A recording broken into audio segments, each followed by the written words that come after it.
Welcome to the Zebra Family channel. If you have not subscribed, please click the like button, share and subscribe. It's free. To everyone after visiting this channel and commenting, please don't forget to click the subscription button and like. Mmusi Maimani was asked by one journalist who wanted to know, is there anything that he could say about the comment of Julius Malema about signatures? And Mmusi Maimani, as he answered the question, he then said Julius Malema was allowed to come and verify the signatures and the ID numbers. Classically, he then talked about, he wanted to know how Julius Malema, EFF, funded a certain event. Classically, he didn't want to say what kind of event. But we all know he was talking about the 10th anniversary for EFF. Morning, Mr. Maimani. Alpha Ramushwana here from Eyewitness News. First of all, just out of curiosity, what do you make of the utterances made by Mr. Malema during a briefing that Build One South Africa might have forged the signatures that were submitted to the IEC? We've seen a statement, you defending it yourself. We've seen you saying that you are willing to prove the credibility of this signatures that you submitted. But what do you make of those utterances effectively saying that you may have forged those signatures? Thank you. Signatures, that. Let me explain the model of Build One South Africa. When we started the organization, you will recall we said communities must identify their candidates. Each candidate must bring 1,000 signatures. Yeah? There are over 120 candidates on the BOSA list. Whether or not anything, each of them had to collect 1,000 signatures. So already I can discuss the first 120,000 came through that way. But that wasn't the signatures we used, just as a point of reference. I'm just showing you that we had already built the infrastructure for people to go to communities and collect signatures. Yeah. Candidates were tasked to collect signatures. There were others who collected 2,000, etc. The IEC only requested of us to only get 60,000 signatures, somewhere around about there. Yeah. We were able to get over 140,000 signatures. Yeah. You see, Mr. Malema recognizes this one thing. I heard him the other day speaking about a job in every home.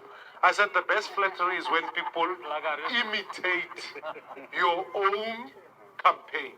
Reporting for plagiarism. But more than anything, I've invited him, and I'll invite anybody. Yeah. Come and examine the boxes. Come and examine them. But when you arrive, also bring how you paid for the events, because the declaration says 0. So I want to know how many cigarettes were sold to make sure there was an event there. That's what I want to know myself. Let's start there. So, I guess my response is this, my brother. I can't come here and ask corrupt people to leave and then myself practice forgery. I am here because we tasked the team. If you don't believe me, go and see. There are 1,000 candidates, BOSA champions going day in, day out collecting. Even the signatures, the thing of the past for us. We are now collecting votes. That's why this election people are going to see BOSA. We are working day in, day out in communities. Maybe I'll invite him to also come and do door-to-door with us. Already he's got the message. Jobs in every home. A job in every home. He's already got it again. Yeah. So he can come. I'll have to give him a better shirt. Yeah. But that's the best I can do. But if he's... And I'm happy even with the IEC helped us in compliance and make sure that in our submissions. That's why the IEC has not commented on this. It's only Mr. Malema who feels, hey man, these guys are barbarit. Hey, Baritzeni. Yes. Let me take another question. So we see Malema answering the question, classically answering it in a very professional way, whereby nobody can confront him to understand that he was answering the question. Let's listen how classically Malema answered the question of Mmusi Maimani about how many cigarettes he sold to put up the event. The audience, since we are talking Floyd finance money, how are you financing your campaign? Now, let's start at the, and I always tell this story because it always fascinates me. We're preparing 10th anniversary rally of the EFF at FNB Stadium. We're hustling, we're getting money from Parliament and IEC and then provinces where the EFF is represented.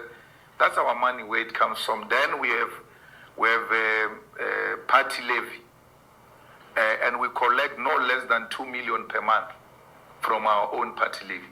We've got no less than 1,100 public representatives that pay their party levy loyally. So that's the money that we use to do work. As we prepare for 10th anniversary, the IEC puts in the EFF account 37 million. And then the TG says there is 37 million here. We didn't expect it. We don't understand. I said, call them. Call them. They said, no, it's a special allocation to political parties. I said, write the letter to them so they can respond in writing. They responded in writing. 37 million. Unexpected. That's how we pulled that big rally with their money. The money was not meant for us, by the way. When that money came, I told the TG, the ANC went to say, we need money, we're in trouble. So allocate money to everyone. So once we got 37 million, because that money is given proportionally, once you are given 37 million, you can imagine how much the ANC got from that allocation. The ANC financed the EFF 10th anniversary at the FNB Stadium because it was desperately looking for money, and we had to get all of us. Then come to the elections. We go to Standard Bank. We say to Standard Bank, give us a loan of 100 million for elections. They go make their own assessment. They say you don't qualify, we'll give you 60 million. So we say, sharp, bring. Then they bring. When they bring 60 million to us, we take 40 million, which we're owing to the service provider of the 2021 local government elections. So this is how we do it. We take a credit from this service provider, post us this. Then over a period of 5 years, because we get money quarterly from IEC, Parliament and all of that, we pay them. So we take 40 million, we give that guy. The guy is the happiest man. We look at him, we say, hey, can you give us a credit of 60 million? You are not going to use anything. Here's the money, 60 million. The guy approves. That's how you see all of these posters. It's as a result of a loan that we asked from Standard Bank. We went back to Standard Bank a month or so ago. We said to them, isn't it now we finished that 60 million? Because the 20 in the main is the one that worked Moses Mabhida Stadium.